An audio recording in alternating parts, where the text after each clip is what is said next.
Welcome to 6 Trips and Ticks for Imperator Rome.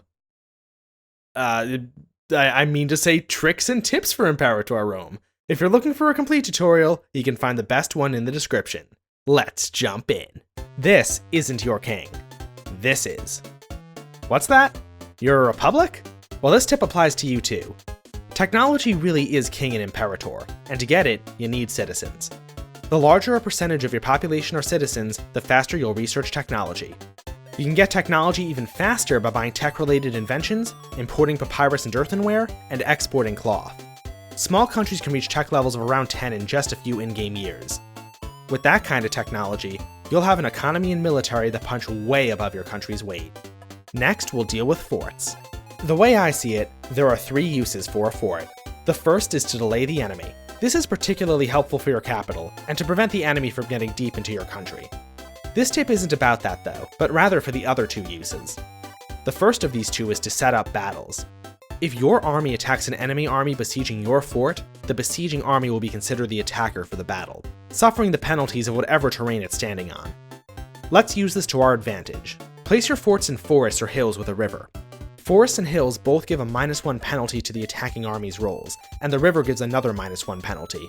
These penalties can easily tip a battle in your favor. The second is to maximize enemy attrition. When besieging a fort, armies automatically suffer attrition regardless of their size. We can take advantage of this by placing our forts in low supply provinces. Let's go even further.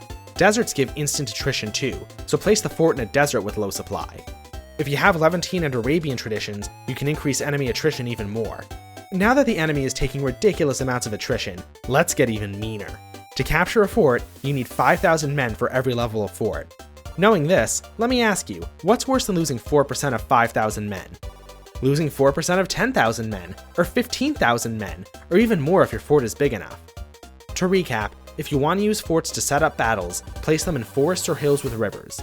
If you want to use your forts to maximize enemy attrition, place the highest level forts you can on deserts with low supply. And if you have Arabian and Levantine traditions, use them to make enemy attrition even higher. Our next tip also concerns attrition, something that I cannot emphasize enough since it's a massive factor in Imperator Rome. The biggest killer in all of Imperator Rome is attrition. Seriously, it can melt whole manpower reserves in just a few months. Here are a few ways to avoid it. The first is straightforward. Just place your army where they won't suffer attrition. To help with this, you can use the supply map mode. If you go into it with an army selected, it'll tell you which cities will and won't give attrition to that army. Next is to minimize attrition by having armies built for a purpose. Units like skirmishers barely suffer any attrition, while elephants drop like giant flies in even moderately well-supplied cities. Use your combat armies for combat only, and let your non-combat armies do the attrition-heavy work of sieges. Attrition can be impossible to avoid sometimes, so why not make someone else deal with it? You can minimize losses to your manpower pool by hiring mercenaries, and letting them soak up the attrition. Speaking of mercenaries, they're what our next tip is about. Mercenaries have a weird payment structure. You hire them for free, pay them over time, and then give them a lump sum when you fire them.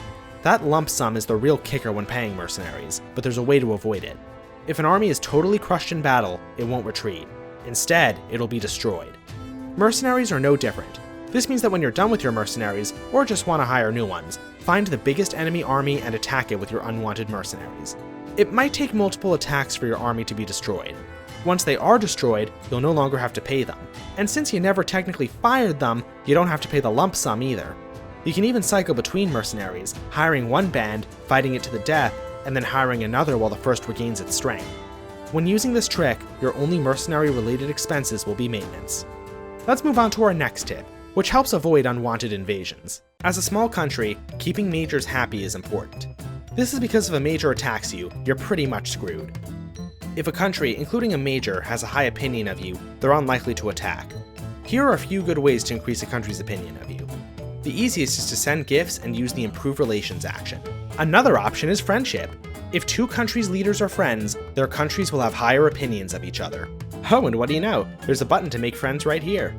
Befriending someone happens over the course of several events, where you pay different prices in return for making progress towards friendship.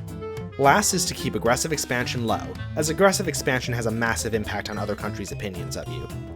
What if you're sick of brown-nosing, and want to fight a country that's much stronger than you instead? That's what our next trick is for.